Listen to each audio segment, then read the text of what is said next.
Good morning! Ang lunch namin ni Lolo is chicken curry.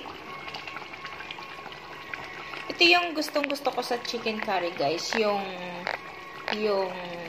potato niya is, ayan, yung overcooked na siya. Yung super lambot. Kasi yung malalasahan mo siya.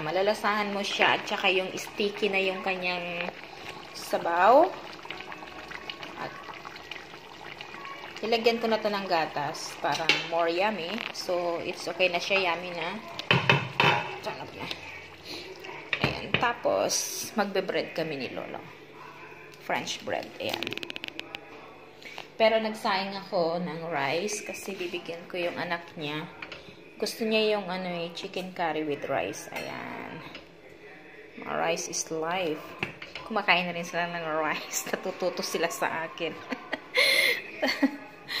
Kasi noon pa yun siguro mga 6 months ago, nagluto ako ng chicken curry kasi sabi ni sir, sabi niya, pahingi ako rice kung may rice ka, ha? Kaya, ayun. Ngayon lang ako ulit nakapagluto ng chicken curry kasi naghahanap talaga ako ng curry paste. Mas maganda kasi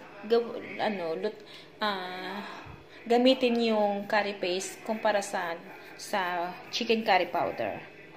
Di ko kasi makontrol yung niya.